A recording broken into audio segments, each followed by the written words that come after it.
1944년 9월 19일 예수님, 루치펠은 교활한 것 외에도 극도로 똑똑하다. 그자의 교활함은 너희를 함정에 빠뜨리기 위해 사용되지만 그자의 지성은 언제 그리고 어떻게 나를 해치고 피조물을 망칠 수 있는지 생각하는 데 사용된다. 내 말을 믿어라. 그자는 결코 쓸데없이 시간을 낭비하지 않는다. 사탄은 지상 어디에나 다 존재하고 있지만 지상에 사는 많은 사람들 가까이에서 할 일이 너무나 많으며 선한 이들이 가진 사소한 관심이나 빈약한 의지를 가지고도 성취할 수 있는 것은 무엇이든지 한다. 그러므로 나는 루치펠이 가진 참으로 큰 힘, 그것은 피조물들에 대해 거의 전능하다고 말하는 것이다.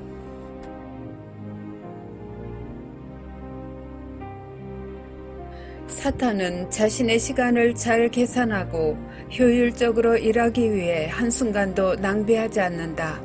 그로 인해 하느님께로부터 빼앗은 보물들, 즉 영혼들로 지옥에 있는 자신의 금고들을 살찌운다. 사탄은 참으로 지칠 줄 모르는 일꾼이다.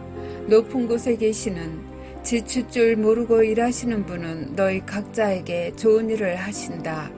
반면 이 지칠 줄 모르는 자는 너희를 위해 악을 행한다. 그리고 진실로 내가 너에게 말하지만 사탄은 하느님보다 더 많은 행운을 가지고 있다. 왜냐하면 사탄이 정복하여 차지한 것은 내가 정복하여 차지한 것보다 더 많기 때문이다. 오, 사탄이 악을 위해 자신의 아이디어를 추진하는 것에 있어서는 전적으로 헌신하는 고행자와도 같다. 사탄은 허둥대지 않을 뿐 아니라 타협하지 않고 피로를 모르며 미루지도 않는다. 피조물이 지성에 조금씩 깨어날 때 루치펠은 처음에는 그다지 걱정하지 않는다. 루치펠은 살피거나 감시하는 것을 자제하면서 그 영혼을 미래의 지옥의 염소떼로서의 가능성이 있는 염소로 본다. 보통 피조물은 6살이 지난 후에 무엇을 어떻게 해야 하는지, 어떻게 생각해야 하는지 깨닫게 되는데, 즉 조금씩 지성이 깨어날 때 루치펠은 관심을 높이고 자신의 가르침을 시작한다. 천사 같은 성직자는 빛의 말씀으로 영들을 가르치고 인도한다. 사탄의 성직자는 어둠의 말로 영들을 가르치고 자극한다. 끝없는 투쟁이다. 정복자든 정복자가 아니든 전자는 빛의 천사로, 후자는 어둠의 천사로서 마지막 필멸의 시간까지 영혼을 두고 싸우며 서로 먹이를 빼앗으려고 투쟁한다. 빛의 천사는 지상의 모든 날들 동안 빛으로 영혼을 보호한 후에 그 영혼을 주님께 인도한다. 그러나 만약 마지막 승리가 어둠의 천사의 것이라면 사탄은 영혼을 어둠 속으로 끌고 간다. 두 영이 싸우는 그 가운데에는 가장 중요한 인물, 사람이 세 번째로 있다.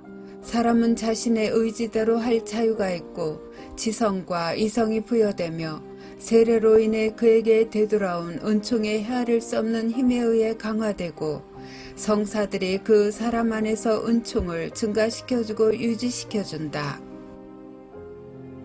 너도 알다시피 은총은 영혼과 하느님과의 결합이다.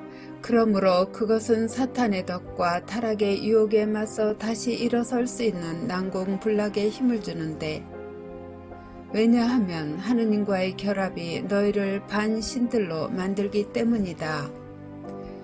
그러나 은총 상태에 계속 남아있으려면 너희는 그것을 원하고 행할 필요가 있다.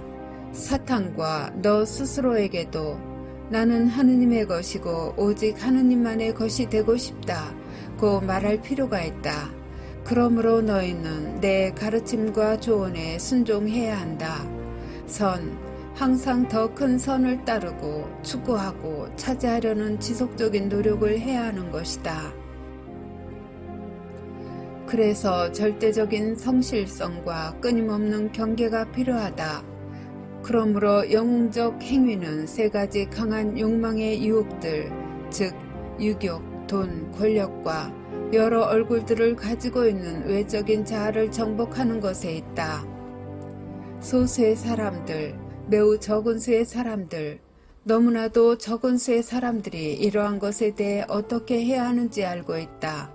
다른 이들은 너무 쉽게 잡혀버리고 잡혔을 때 도망치기 위해 자력으로는 저항할 수 없으며 그래서 사탄은 그들에 대해 거의 염려하지 않는다.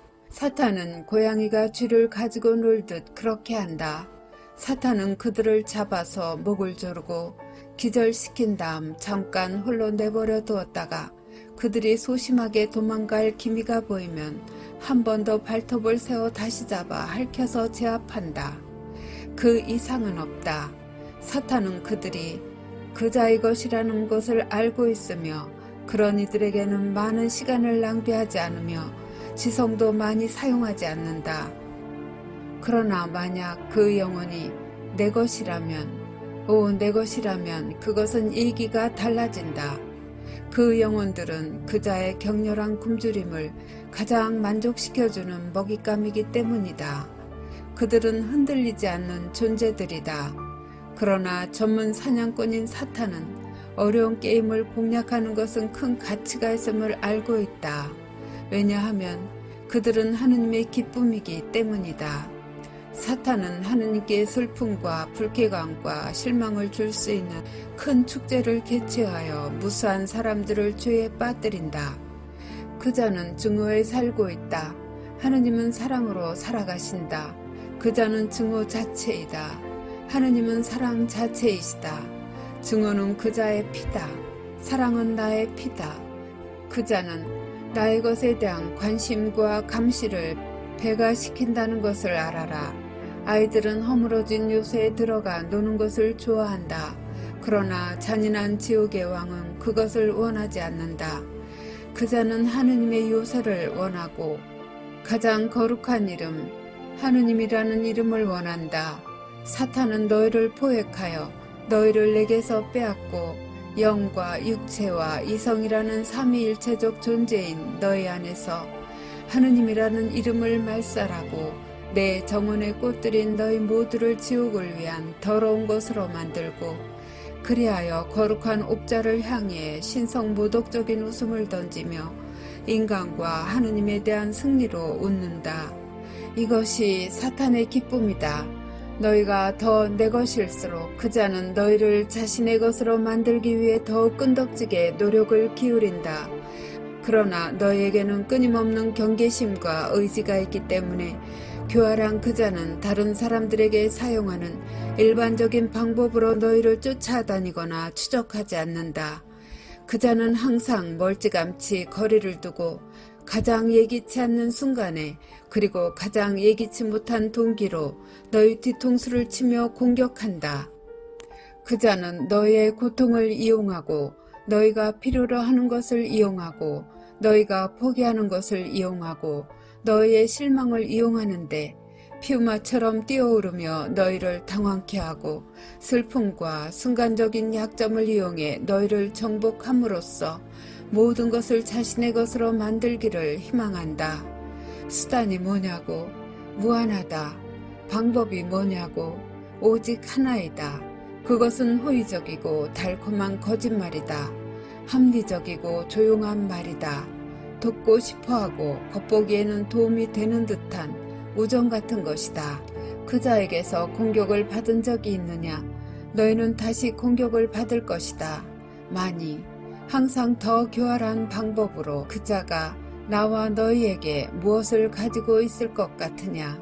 너희는 항상 그자로부터 더 많은 공격을 받을 것이며 가장 빈틈없는 사람조차도 속임수에 빠질 정도로 미묘하고 영리할 것이다. 내 사랑하는 영혼아, 하느님의 충만한 단순성, 그것을 그대로 가지고 있다면 다른 모든 교묘한 것이 뚫을 수가 없다. 사탄은 너희에게 외부적으로 상처를 입힐 것이다. 그러나 군인의 명예는 자신의 신체에 새겨진 상처 자국이며 이 표지는 군인다운 전투의 증거라고 말할 수 있다.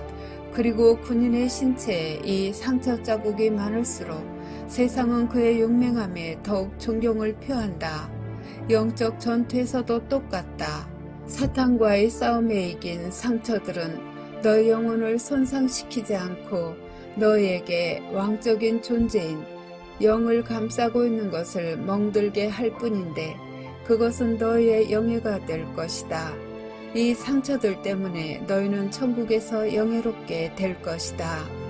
진실로 내가 너희에게 말하지만 너희는 폭군들 때문에 죽은 이들만 순교자라고 부르는데 그러나 나의 모든 성인들은 순교자이다. 성인이 되려면 사탄의 핍박을 받아야 했고 나에게 충실해야 했기 때문이다. 이기는 자에게 영광이 있으리라. 하늘의 종려나무는 너희를 위한 것이다.